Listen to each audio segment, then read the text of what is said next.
Hi guys, thanks so much to the members of Dennistoun Community Council for your questions ahead of the Scottish Parliament election on the 7th of May. Let's get into it then, I'll answer the questions.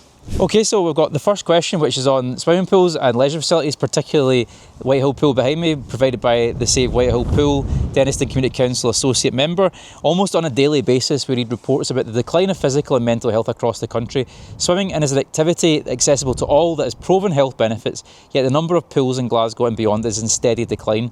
What will you do in Parliament to help Glasgow and other local authorities finance a programme of investment in the renewal of their ageing pools and leisure facilities? Well, this is absolutely fundamental question to Dennistoun, and it's one that I've been heavily involved with a number of years now, since 2018 when the Save Whitehill Pool campaign first took root in the area to protect the swimming pool from closure. Managed to be successful in doing that, but then there was the setback of COVID, the closure, then the partial reopening and the fight to get the pools fully reopened here at Whitehill. And of course, then the massive setback in late 2023 of the discovery of rack concrete in the building, which has led to its indefinite closure.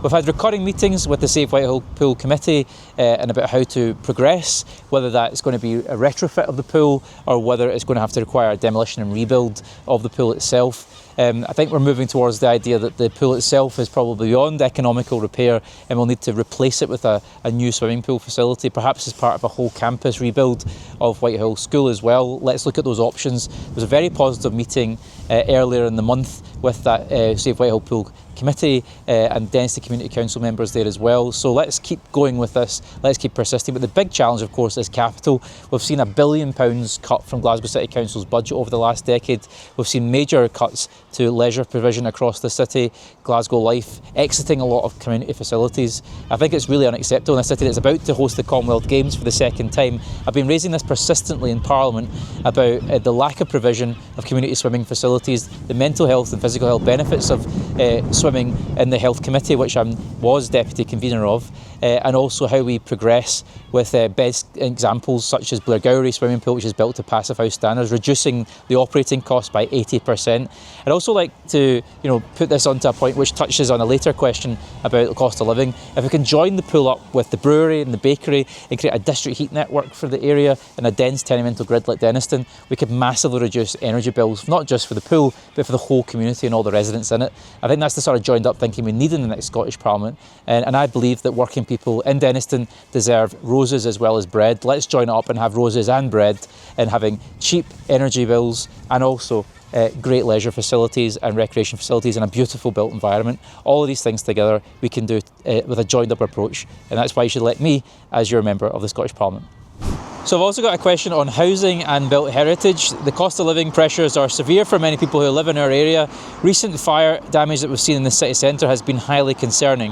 How will you help renters and owners in the constituency to afford to continue living and working here? And also, how will you help protect the built heritage of Dennistoun?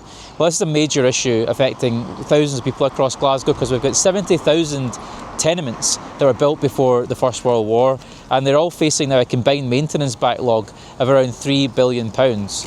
So we really need to focus on improving that situation and supporting those who own tenements to make the repairs necessary. So I've been working with the Tenement Maintenance Working Group in the Scottish Parliament over the last 5 years to advance new legislative reforms that will allow for compulsory owners associations, the reform of factoring to ensure that factors are held properly accountable for the quality of what they're doing, and also that we have 5-yearly building inspections so we know the fabric condition of older buildings like these tenements behind us. You can see a pretty frustrating example here of a tenement where the Oriel corner bay window has partially collapsed due to water damage and one of the lintels giving way on the window of the lower flat. So we need to get that situation sorted. We can't have owners, residents, tenants affected by sudden damage like this, which results in them losing their home or having to be evacuated from their home, as happens all too often across the city. Also, we need to look at supporting people with the cost of living pressures more generally. We've been supportive of rent controls in Glasgow and across Scotland. We supported a balanced system of rent control, which I think we've achieved after many years of delay.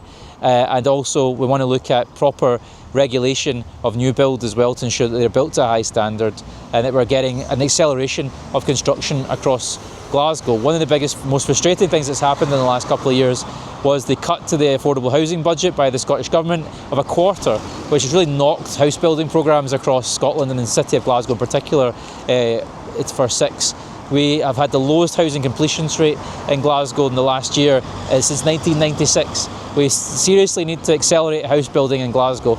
We've got over 6,000 people on the homeless register, tens of thousands of people waiting on social housing registers across the city. I've also been advocating for a common housing register so that no matter where you apply for social housing in Glasgow, we have a common approach to allocations and having that policy tightened up. I also support the continuation of community-based housing associations in the city. So one of the biggest campaigns I've been involved with in the Dennistoun area in recent years was the campaign to save Reidvale Housing Association on the south side of Dennistoun. And that was one of the most monumental victories for working class people in the city's recent history, saving over £100 million worth of tenement housing, 900 tenements along Duke Street, for the people of that community, keeping that in community ownership and ensuring that it wasn't asset stripped by a big, huge London-based conglomerate that were simply going to leverage it and take the money out of the community. That's what we can do together if you re-elect me as your member of the Scottish Parliament representing the area.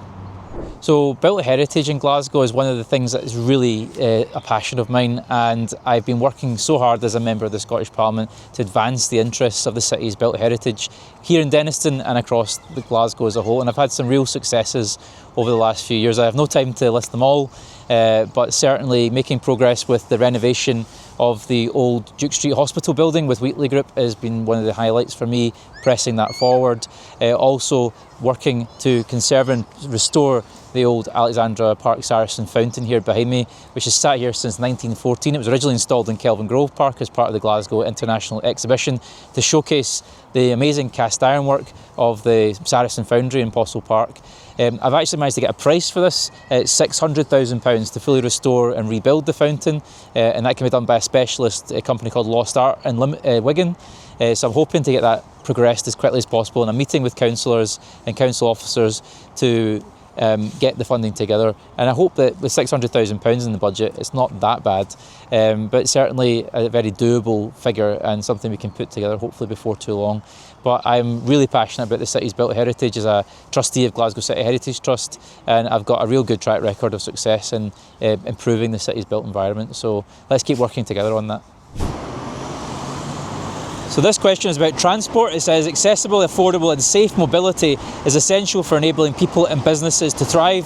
Dennistoun is a densely populated inner city neighbourhood within Glasgow, the largest urban area in Scotland, yet neither are fulfilling their potential. Many residents face significant connectivity challenges, with local and citywide transport options falling short of what is needed. What specific actions or policies would you prioritise locally, regionally and nationally to improve connectivity within and between our communities? I think this is a really good question, and it's one of the key things I've been pushing for as an MSP for the city over the last 5 years. Even before I was first elected to Parliament in 2017, I played a key role in setting up the Get Glasgow Moving campaign in 2016. I'm very passionate about the advancement of public transport in Glasgow. I think our city does deserve better. I think we should have a public transport system as sophisticated as similar sized European cities, and I've been working with the Centre for Cities and Get Glasgow Moving and Better Buses for Strathclyde over the last few years and pushing this agenda in the Scottish Parliament, bringing petitions to the Parliament, questioning government ministers persistently on it, and also just leading that agenda as a representative for Glasgow. I think that we need to regulate the buses, bring them into a franchising system like we've seen in other British cities like Manchester, but the government has moved really slowly on implementation of that franchising system despite having the legislation passed in 2019. We're still waiting. That's a whole Parliament's passed and no progress on it. I think we need to move much faster. Even just before Parliament dissolved, I was pressing the Transport Minister on the inadequate funding allocated to progressing Strathclyde's bus franchising proposals. We need to accelerate that, and that's what Labour is committed to doing in the next Parliament. We also need to look at our wider railway system here. So we've got the biggest urban railway system in the UK outside of London, but it doesn't feel as well joined up and integrated as a proper metro as it could be. So advancing the Clyde Metro is a key project for the Glasgow City region. It's one of the things I really want to push for in the next Parliament. Let's integrate the whole system, buses, urban rail and the subway, to provide a seamless integrated experience for Glaswegians. I think think that would be a game changer for our city region. We provide better access to work, employment opportunities, leisure, and just grow our whole city economy and provide better justice for a city where, you know, only a small number of people, relatively speaking, have a private car. Let's open up opportunities for all Glaswegians. Integrating the transport system provides that key connectivity. We also want to focus on intercity travel improvements as well, so getting the frequency up on intercity services. I think 2 trains an hour between Glasgow and Edinburgh is a shocking thing. Let's actually get the 4 trains an hour express service back up between Glasgow and Edinburgh as well.